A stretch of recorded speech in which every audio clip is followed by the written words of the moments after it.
नमस्कार विद्यार्थी मित्रांनो, तुम्हाला देखील इयत्ता 10वीच्या परीक्षेमध्ये 90 पेक्षा अधिक गुण मिळवायचे असतील तर हा व्हिडिओ तुमच्यासाठी आहे. 90 पेक्षा अधिक गुण मिळवायचे असतील तर त्यासाठी हवं असतं योग्य परफेक्ट नियोजन, योग्य रोड मॅप. तर आजच्या या व्हिडिओच्या माध्यमातून मी तुम्हाला देणार आहे 10 महिन्याचा एक परफेक्ट रोड मॅप. हा रोड मॅप तुम्ही जर फॉलो केला तर तुम्हाला नक्कीच 90% पेक्षा अधिक गुण मिळणार आहे. चला तर मग सुरुवात करूया. विद्यार्थी मित्रांनो, जून महिना सुरू होऊन आपलं शैक्षणिक वर्ष नुकतंच सुरू झालेलं आहे. आपल्या हातामध्ये एकूण 10 महिने आहे. या 10 महिन्याचा आपण योग्य नियोजन आणि योग्य विनियोग केला तर आपल्याला नक्कीच 90% पेक्षा अधिक गुण मिळणार आहे. त्यासाठी आपल्याला काही टप्प्याटप्प्याने अभ्यास करावा लागणार आहे. एकाच दिवशी भरपूर अभ्यास करायचा आणि दुसऱ्या दिवशी काहीच करायचं नाही, असं करून आपल्याला चालणार नाही. तर त्यासाठी आपल्याला परफेक्ट नियोजन हवं आहे. तर आपण बघूया 10 महिन्याचं नियोजन आपल्याला कसं करता येईल. यासाठी आपण 4 टप्पे करूया. बघा, पहिला जो टप्पा आहे तो आहे जून ते ऑगस्ट. या कालावधीमध्ये आपल्याला आपला पाया मजबूत करायचा. पाया मजबूत करायचा म्हणजे काय करायचं, तर यामध्ये आपल्याला ज्या संकल्पना अवघड आहेत त्या संकल्पना आपल्याला समजून घ्यायच्या आहे. त्यानंतर दुसरा जो टप्पा आहे तो आहे सप्टेंबर ते नोव्हेंबर. यामध्ये आपल्याला आपल्या अभ्यासाचा वेग वाढवायचा आहे. तसंच आपला 80 ते 90% अभ्यासक्रम आपल्याला इथे पूर्ण करून घ्यायचा आहे. त्यानंतर तिसरा जो टप्पा येतो तो अतिशय महत्त्वाचा असा टप्पा आहे. यामध्ये आपला सराव व उजळणी करायची, म्हणजेच या कालावधीमध्ये आपल्याला रिव्हिजन करायचे व जास्तीत जास्त लिखाणाचा सराव करून प्रश्नपत्रिका सोडवायची आहे. आणि त्यानंतर येते अंतिम तयारी. तर अंतिम तयारी ही असते आपली शेवटची पायरी. आणि आपण क्रमाक्रमाने समजून घेऊया की कशा पद्धतीने आपल्याला या संपूर्ण पायऱ्यांच्या कशी तयारी करायची आणि कसा अभ्यास करायचा. चला तर त्यासाठी आपल्याला पहिला जो टप्पा आहे तो जून ते ऑगस्ट म्हणजे आपला पहिला टप्पा सुरू झालेला आहे. या कालावधीमध्ये आपल्याला कशा पद्धतीने अभ्यास करायचे ते आपण समजून घेणार आहोत. यासाठी आपल्याला सर्वप्रथम अभ्यासक्रम समजून घ्यायचा आहे. बघा विद्यार्थी मित्रांनो, अभ्यासक्रम समजून घ्यायचा म्हणजे तर काय करायचं, आपल्याला सर्वप्रथम आपले क्रमिक पाठ्यपुस्तके वाचून काढायची. वाचल्यानंतर आपल्याला त्यातील काही संकल्पना समजेल, काही संकल्पना समजणार नाही, परंतु आपल्याला सर्वप्रथम एकदा सर्व क्रमिक पुस्तके आहेत ती वाचून काढायची. यामध्ये आपल्याला संकल्पना स्पष्ट करण्यावरती भर द्यायचा आहे. म्हणजे ज्या संकल्पना आहेत त्या अगोदर समजून घ्यायच्या आहे. आपल्याला इथे पाठांतर करायचा नाहीये. पाठांतर जर करायला बसलो आपण तर आपलं पाठांतर काही दिवसांनी विसरून जातं. म्हणून आपल्याला काय करायचं, सुरुवातीचा जो कालावधी आहे त्या कालावधीमध्ये आपल्याला संकल्पना स्पष्ट करायच्या आहे. जास्तीत जास्त संकल्पना स्पष्ट करून घ्यायची आहे. शिक्षकांची मदत घ्यायची, आपल्या मित्रांची मदत घ्यायची आणि आपल्या संकल्पना स्पष्ट करून घ्यायची. आणि सुरुवातीपासूनच आपल्याला किमान 3 ते 4 तास स्वअभ्यासाची म्हणजे सेल्फ स्टडीची सवय लावून घ्यायची. सुरुवातीपासूनच जर आपण आपल्याला सेल्फ स्टडीची जर सवय लावून घेतली तर आपल्याला शेवटी लोड येणार नाही, शेवटी अभ्यासाचं टेन्शन येणार नाही. म्हणून आपण काय करूया, सुरुवातीपासूनच अभ्यासाची सवय लावून घेऊया.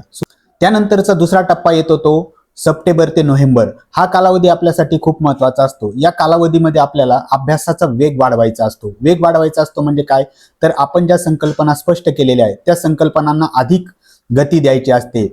येथे आपल्याला पाठांतर करायचे असते.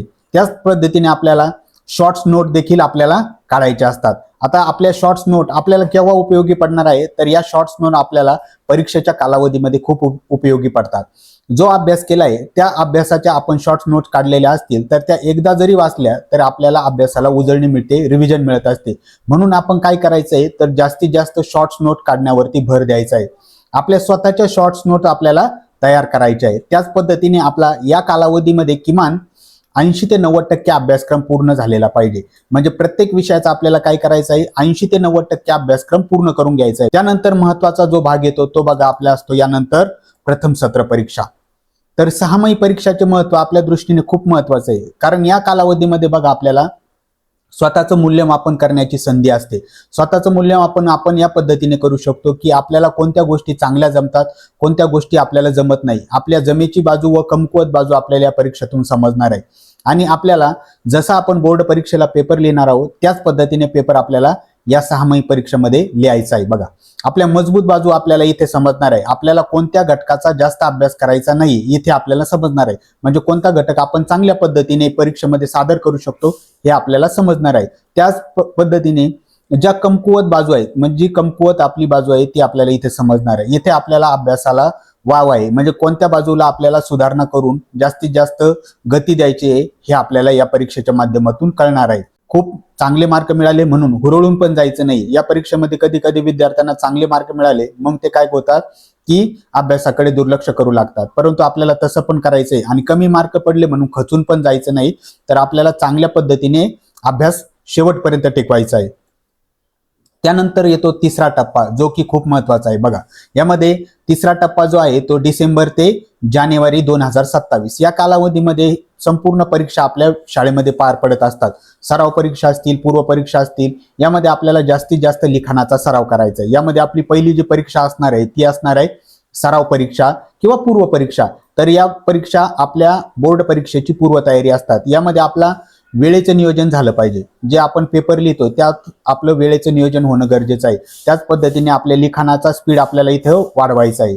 तसंच बोर्डाच्या ज्या मागील प्रश्नपत्रिका आहेत त्यांचा देखील आपल्याला इथे सराव करायचा आहे. तर ज्या प्रश्नपत्रिका आपण सोडवणार आहोत त्या प्रश्नपत्रिका आपल्याला शक्यतो बोर्ड पॅटर्नच्याच सोडवायच्या आहे. म्हणजे मागील बोर्डाच्या परीक्षा झालेल्या असतील त्या परीक्षेच्या प्रश्नपत्रिका आपण मिळवायच्या आहेत.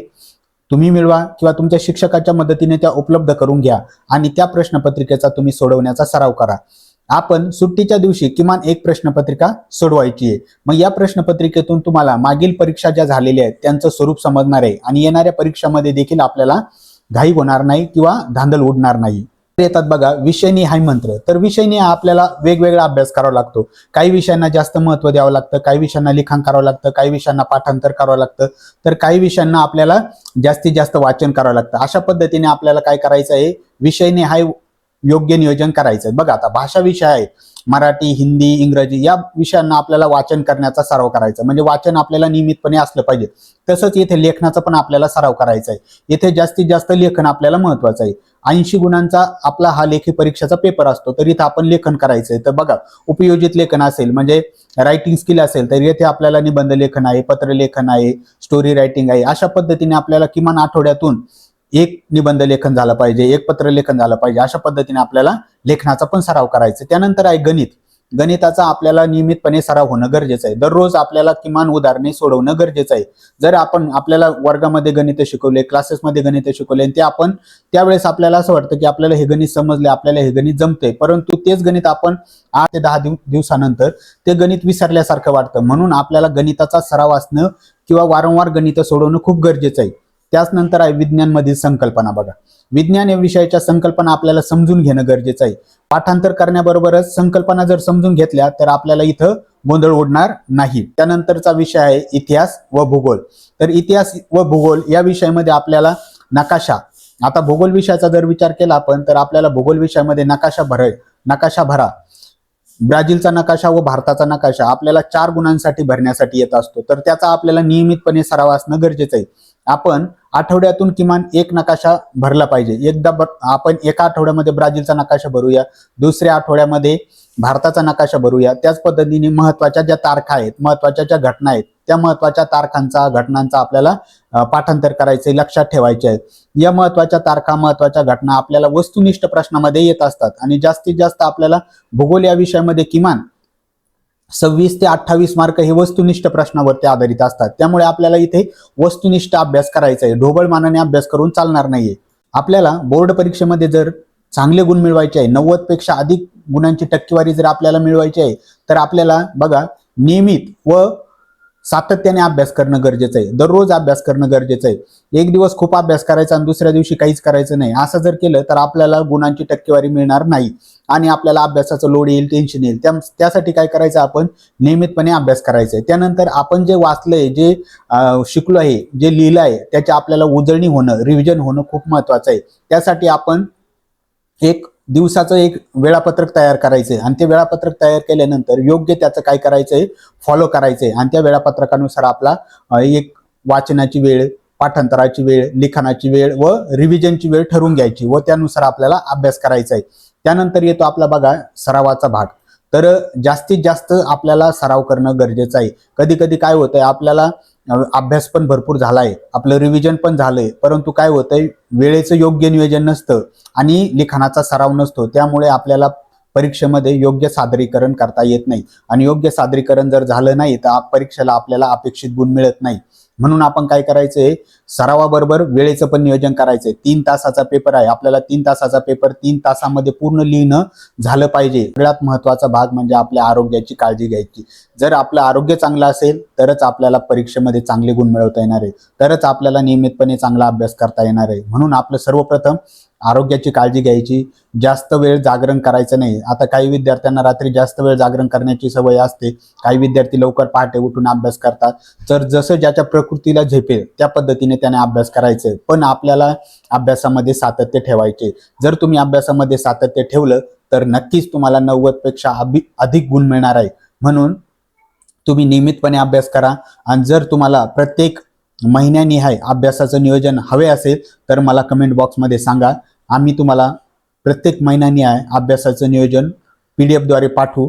आणि तुमच्या उज्ज्वल भविष्यासाठी व तुम्हाला 10वीतील अधिक चांगल्या प्रकारे गुण मिळावे यासाठी तुम्हाला खूप खूप शुभेच्छा. पुन्हा भेटूया नवीन व्हिडिओमध्ये. तोपर्यंत खूप खूप शुभेच्छा. धन्यवाद.